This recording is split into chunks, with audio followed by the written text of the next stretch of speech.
I think one thing about Abby, she had main character syndrome. That's the best way to describe her. And it's like, girl, you are one of 8. Password accepted.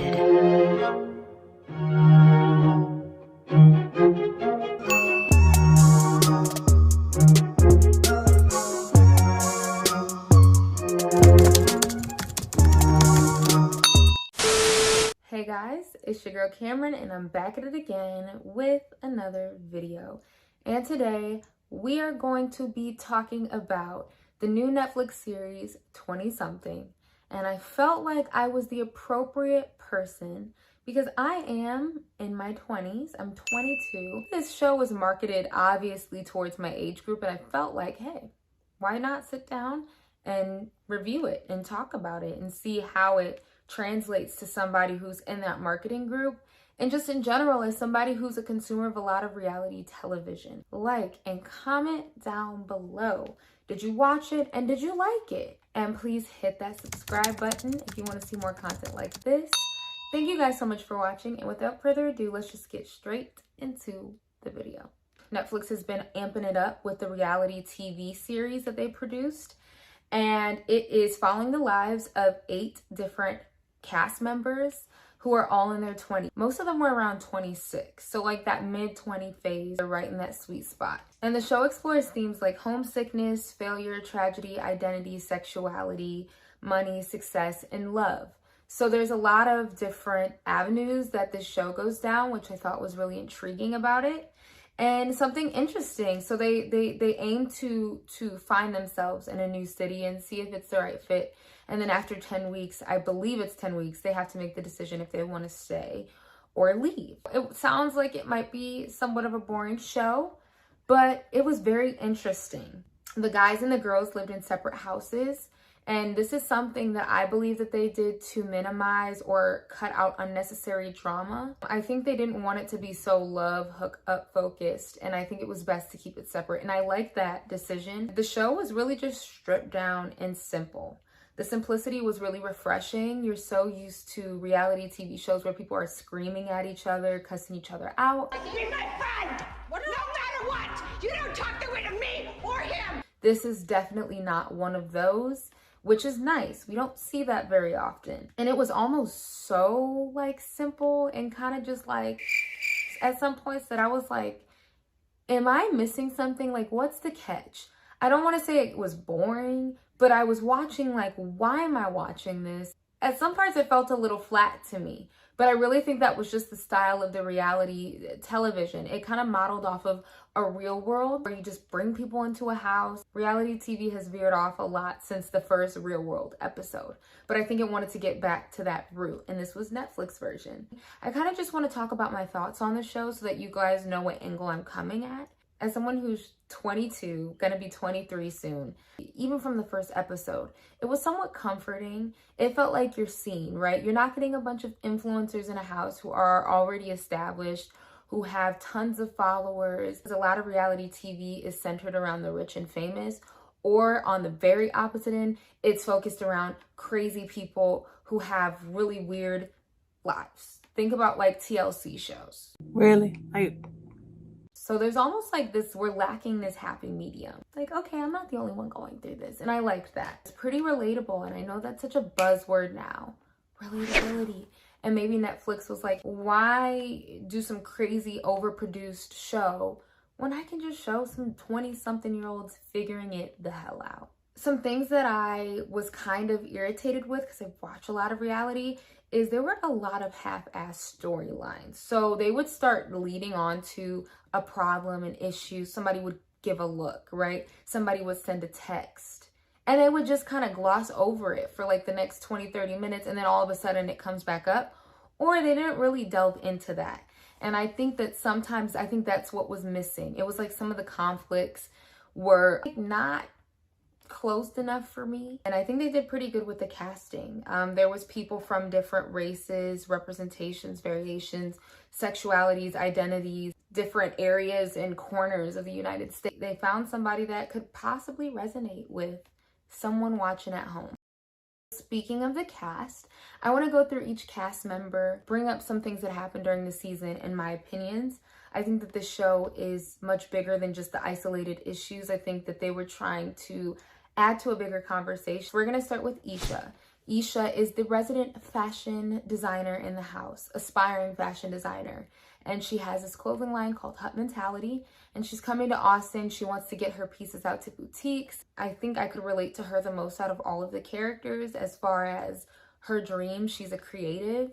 And being a creative is not easy. It can be very lucrative if you hit the jackpot, but it can be so discouraging because if things aren't happening right now, you feel like you're failing and you're afraid of failure. So it was a whole constant struggle with her of like, hey, I know I need to work hard and be successful, but I'm afraid to. So she was expressing a lot of doubt, and she actually ended up being a favorite of mine. And it was so cute how I feel like she called her mom every time something good happened, every time anything happened. And it really reminded me of like the relationship that I have with my mom. But she initially started a thing with Bruce, and then later on developed a feeling and some chemistry with Michael, and they actually ended up becoming a couple. As much as I actually was rooting for Bruce and Isha, like I liked them together, I admired the way that she was able to be like, hey, Bruce isn't what I want, let me move on. And I liked how there wasn't much drama behind it. Bruce didn't put up much of a fight, she didn't put up much of a fight, and she did what she wanted to do. And I think a lot of young women can learn from something like that, that you don't have to just settle down with the first person that you have a connection with. Next is Michael. Michael is our awkward, quirky, virgin, Tell you, I'm a virgin. white boy from LA in the house. He's a struggling comic, but I think a part of his comedy is not him even saying anything funny, but he's just awkward. I just didn't fall in love with him like I feel like everybody was raving about him. They force-fed us his god-awful stand-up comedy 3 motherfucking times in the season. When I tell you that was some of the most awkward and painful TV I've ever watched. We regret to inform you that if you thought you ate, unfortunately, you did not. You are actually starving. I see your bones. Especially that first time. I did feel so bad for him though when he went and trashed his room. Maybe he's a little funny because why is his shirt like that? But I don't think that you can ever count anybody out. But I think Michael is an example of like, yeah, you do have the choice to get back up and try it again. But sometimes there's just some things that aren't for you. And you're not that great at it. And you know what? There's a lot of other things you can try. You're young. So if the comedy thing doesn't work out for him, I don't think he should be up on it for the rest of his life. Move on. Ooh. I'm so sorry, but if I was Isha after I saw that stand-up, I'd probably be like, I don't know if I like you that much anymore. And then going to his and Isha's relationship. I actually did not see that one coming. Cute together, I guess. I think personality-wise. She says that she had this Timothy Chalamet kind of look. He's like very off-brand. So I guess he was more her physical type. I don't know. I will say my heart melted a lot when he went and bought that piece for her from her collection. I thought that was so sweet. That was such a romantic gesture, especially because he did not have the money. He thought he was gonna go there and buy like a $20 shirt, and it's almost $500, and he still did it, and he sent it to his sister, and he didn't tell her. I thought that was so cute. At the end of the few weeks, he's kind of struggling between, hey, do I want to stay in Austin? Nothing's kicking up for me. I don't know why he didn't try to just find a job. Like, you do comedy at night, so why can't you go do something during the day? Didn't understand that. And also his storyline kind of revolved around him being a virgin, and a lot of guys that age, you don't clearly always see that. And that's something that Isha and Michael talked about, is their fear of intimacy. And I think that's so important to note that, you know, a lot of people experience that. It doesn't matter if you're 16, it doesn't matter if you're necessarily 24, 25, right? So I think that it was good that they talked about that, to not make it so taboo. Because I think the perception of being on the internet, everything seems very over-sexualized. And it seems like everybody's just out here, you know, posting their naked bodies and talking about things very openly, to each its own. But there's people still out there that it's not easy for everybody. The next person is Kamari. So he is the resident model of the house. And he was working to get signed by an agency in Austin. For some reason, he took a long ass time to figure that shit out, because for a while I was like, wait, what is Kamari here for? And then like literally the last like few weeks, all of a sudden he's like, you know, I got hung up partying with the roommates, and I need to get this together. I said, dude, you should have been out here. And we'll get to Abby, but I don't understand what he saw in Little Miss Abby. That was one thing where I was like, Kamari, what? And I did end up really liking the relationship he and Rocky had. I felt like that was more of a genuine connection and they clicked a lot more. And he seemed like he was willing to possibly take it another level, take it to another step with Roxy. Overall, I liked Kamari. I mean, did he sleep with 2 roommates? I say yes. And he always apologized, owned up to his actions. Cool with Kamari. So our next person on our list is our beloved Abby. But from episode 1, I just didn't like Abby. Something about her from episode 1. She was always meddling. You could tell that she was very attention seeking. I'm not coming on to you, sir. I just have a naturally flirty demeanor. Isha and Bruce are trying to talk. She's like, I don't really see it working out for them. I was like, did you not just meet these people like 2 hours ago? What you mean you don't think it's gonna work out so that you could get in there and cock block? She was previously married. She's divorced at 26. She's bisexual and she's finding herself again. She's overall pretty flirtatious. I think she seeks validation from others, and she even said more specifically, she seeks validation from men. One thing that I thought was interesting, and if anybody wants to comment on this, when she was talking to Kiki, and Kiki talks about how he's gay. And I felt like she didn't really let him finish for some reason, and I could have read it wrong, but she was like, oh my gosh, wait, just wait. I totally understand because I'm bisexual and I da-da-da-da. And I was like, can you let the boy finish? We all know it's a lot more, in my opinion, taboo to be a gay man. And I feel like she just kind of took over that conversation. And I really wanted to hear more of what Kiki had to say. I think one thing about Abby, she had main character syndrome. I can't like go back to San Diego. Why not? I'm maintaining my mystery. Okay, bitch, go home. That's the best way to describe her. And it's like, girl, you are one of 8.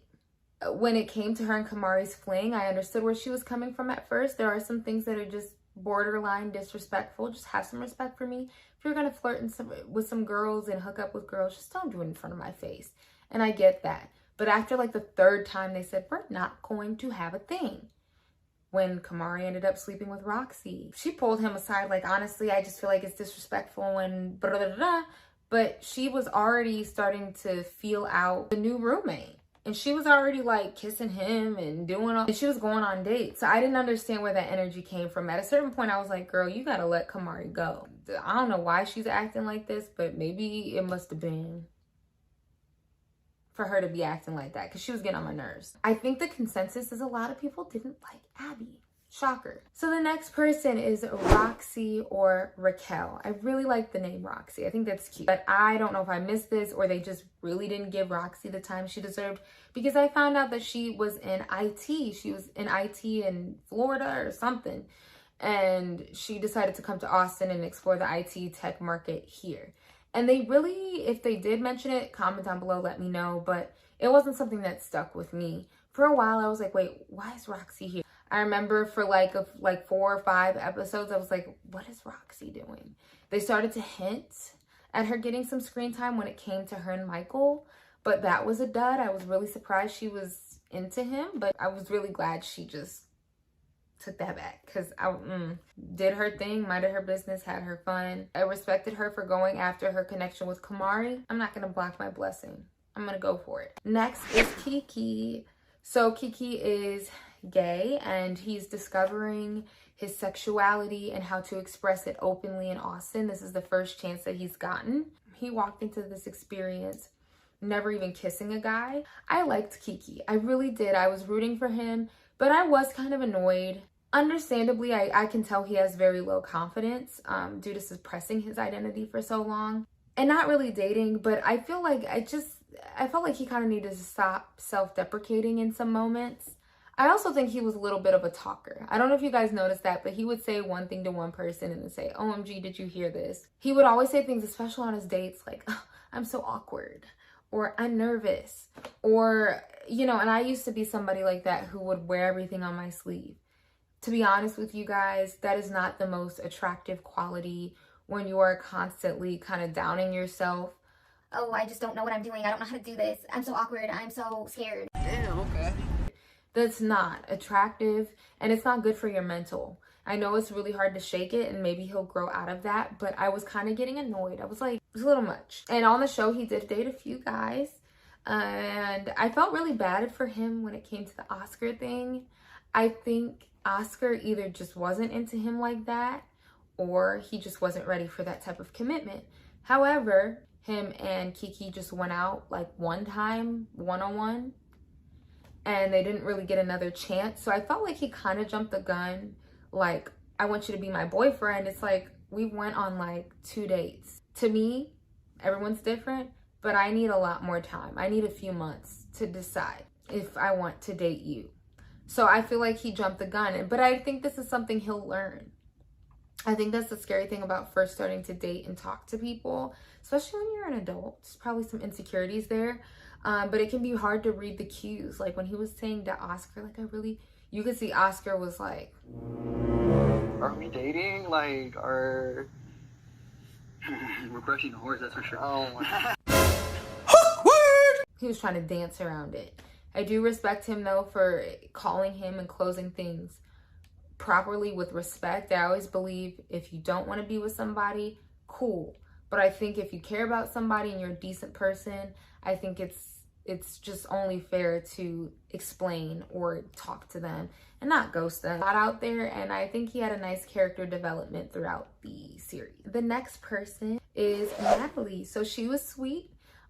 She was nice, came into the house. I think she was the first person introduced. So it set the tone for the show, but she kind of flew under the radar. She came from a protective, kind of strict family that used to literally put a barrier around everything. She couldn't do much.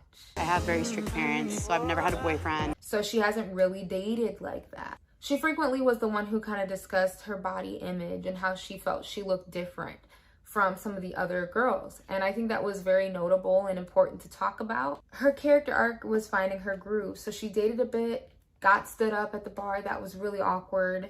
And she ended up finding a potential partner. One thing I thought was really funny was the whole dick pic scenario. This is my first dick pic. Really? You should frame it. And it was funny because you could tell she's really not experienced with dating. But as per the other girl said, hey, go on a date with him? Like, is that cute? And everyone was like, no. And that's the type of stuff you kind of learn when you're dating.